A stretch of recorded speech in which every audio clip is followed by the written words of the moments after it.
Unit number 6 kind to all, मेहरबान सबके लिए।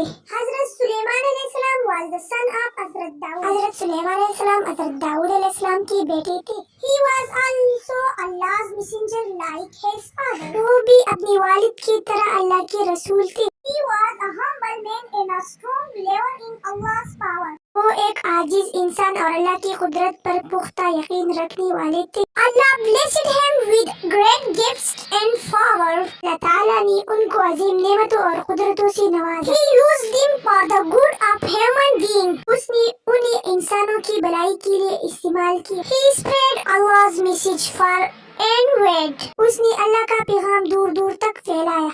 He was always thankful to Allah for his guidance and gifts। वो हमेशा अल्लाह का शुक्र अदा करते हैं कि उनकी रहनुमाई और तोहफे also blessed him with the ability to understand the language of animals, birds and insects। अल्लाह ताला ने उसे जानवरों, परिंदों और हशरिल अर्ज की ज़बान समझाने की सलाहियत से भी नवाजा था। Birds were even parts of his army। He had also the power to control winds। परिंदे भी उसकी फौज का हिस्सा था। उसके पास हवाओं को काबू करने की ताकत भी थी। He never crossed the limits set by Allah। उसने अल्लाह के मुकर्रर करदा हुदूद से कभी तजावुज नहीं किया। One day हज़रत Suleman and his army of men, animals and birds entered a valley where ants lived। एक दिन हज़रत सुलेमान अलैहिस्सलाम और इनके आदमियों, जानवरों और परिंदों का लश्कर एक वादी में दाखिल हुआ जहाँ चींटियां रहती थी। One of the ants saw the crowd of men and animals। एक चींटी ने इंसानों और जानवरों का हजूम देखा। God frightened and said, "O ants, enter your dwelling places, lest Suleiman and his armies crush you unknowingly।" ज़दा होकर कहने लगे कि ए चींटियों, अपनी क़यामगाहों में दाखिल हो जाओ। ऐसा न हो कि सुलेमान अलैहिस्सलाम और इनके लश्कर तुमको अनजाने में कुचल डाले। सुलेमान अलैहिस्सलाम heard the ant from far away। हज़रत सुलेमान अलैहिस्सलाम ने दूर से चींटी की आवाज सुनी। He realized that Allah wanted him to be aware of the needs of even the smallest creatures so that no injustice was done of them even unknowingly।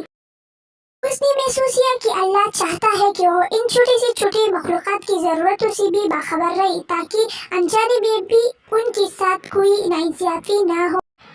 They were thankful as Suleiman thanked Allah and made a dua, "O Allah, make me grateful to you for your favors which please you।" Isha शुक्रगुजार हज़रत सुलेमान अलैहिस्सलाम ने अल्लाह का शुक्र अदा किया और दुआ की कि ए अल्लाह, मुझे तेरे एहसानों का शुक्र अदा करने की तौफीक अता फरमाए which you have given me and my parents। जो आपने मुझे और मेरे वालिदैन को दिया है। and inspire me to do what is right to please you। और मुझे आपको खुश करने के लिए सही काम करने की तरगीब दी है। and by your grace admit me among your righteous servants।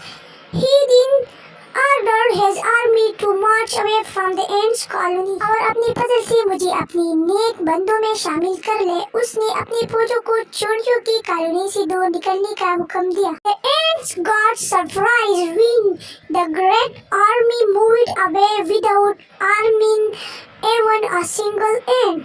चींटियां हैरान रह गई जब बड़ी फौज एक चींटी को भी नुकसान पहुंचाए बगैर वहां से चली गई। They thankful Allah for taking care of them। वो अल्लाह का शुक्र अदा करती है कि उन्होंने उनका ख्याल रखा। Allah take care of each and every creature of his and even responds to the praise of the tiniest of his creatures। अपनी हर मखलूक का ख्याल रखता है, हत्ता कि अपनी मखलूकात में से छोटी की दुआओं का जवाब भी देता है। We should always be thankful to Allah for all his blessing and kindness। हमें अल्लाह की तमाम नेमतों और मेहरबानियों का हमेशा शुक्र अदा करनी चाहिए। अगर वीडियो अच्छी लगी हो तो लाइक करें, हमारे चैनल को सब्सक्राइब करें। हमें एक दूसरे की सपोर्ट की ज़रूरत है। अगर आप लोगों की सपोर्ट नहीं होगी तो हम नहीं रहेंगे।